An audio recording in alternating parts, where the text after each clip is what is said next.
Alright, you guys, one, you're gonna have to ignore my nose situation. I got seasonal allergies, and also you're gonna hear SpongeBob in the background. My kid left his DVD player on, so that's just what we're left with throughout this video. So I figured now that I can do 10-minute videos now, I might as well do one, addressing common questions I get, because they're coming in like wildfire again. Alright, so to avoid repetitive questions, I don't want my, faithful viewers to get, kind of tired and worn out of the same content, answering the same stuff over and over, so I figured I'd just address it here like I have before. First common question: does your son call you mom or dad? My son calls me mom. It's not because he remembers me pre-transition or anything.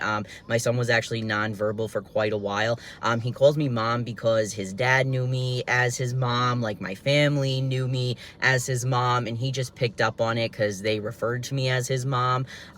It's not something that I'm hell-bent on changing. I really, I feel like in the situation, he's a kid, I'm an adult, I can deal with it. Is it always ideal? No. I think certain things in life are not worth throwing a fit over, and for me, that's one of them. I would never have him call me dad. I would never feel comfortable with that because he had an active father. He passed away. So, I would never want to take on that role, or it's just a boundary I don't want to cross. Which brings me to my next question. Is Eli your son's father? No, Eli is my husband now. Eli is also a trans man. I met him post-transition. I met him as I am now. He didn't know me before I transitioned, so that's a 411 on that. Which I hope, common sense wise, that answers, how did your husband react to your transition? I mean, I've been like this. This is how he knows me. Another common question: do you work? I hate this question because, for one, yes, I've had the same position for 8 years, but I hate this question because you're saying it to be degrading. You see my family on social media. I post a lot of content till I'm exhausted, just so that people that follow me have something to watch. I know my content really brightens people's days. A lot of people have literally reached out to me, I would say on a weekly basis, telling me that my content keeps them going. So that's why I put so much effort into it, and because of that, I get questions like, do you even work? Yes. First of all, my family are farmers, and we make money through monetization, obviously. Second, I have been an HVAC consultant for a very long time. I've had my own business for 8 years where I do, like I said, consulting, data entry, stuff like that. I wouldn't really consider myself a consultant, however the IRS does, and when the IRS considers you something, you go with it. Recently, I tried to just do social media primarily because, honestly, I make more a lot of the time, but I got bored, so recently I actually started doing my old job again. Next common question: why did you transition just to date a man? I literally can't even envision another person more perfect to be my soulmate than another trans man who experiences dysphoria. The connection I have with my husband is one that I could never have with a cis person. No offense to any previous partners or anything. It's just, I've never felt as solid as, a connection. And of course, it's not just because, we both deal with similar issues, but knowing that somebody can relate to issues that have affected your core it's very hard to find, and I'm lucky to have found. And I would not have found that in a cis man, and I would not have found that in a cis woman. Next common question: are you on testosterone? No, I'm not on testosterone. I was for years, and it affected my liver, so I had to go off. I started to go into liver failure. I haven't really had enough of a desire to go back on so much that I would risk my health. I don't foresee that happening unless somehow there was no risk, and unfortunately I don't see that happening.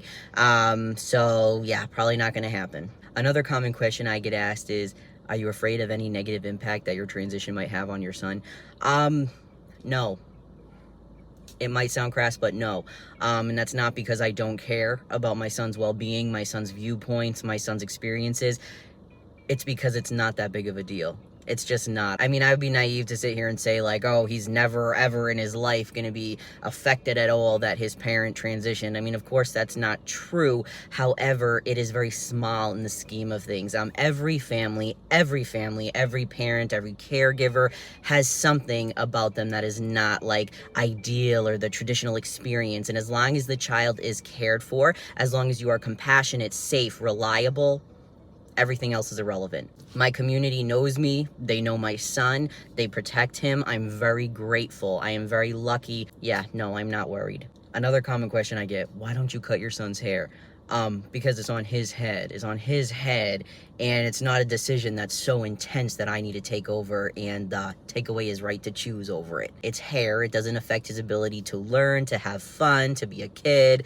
If he doesn't want his hair cut, I'm not going to force him to do so. Especially not for like acceptance on TikTok. That's fucking corny. That could never be me. Could never be me. Another question I get asked, did you have bottom surgery? No, I only had top surgery. I probably will never get bottom surgery. I have HSV2, which means that I have genital herpes.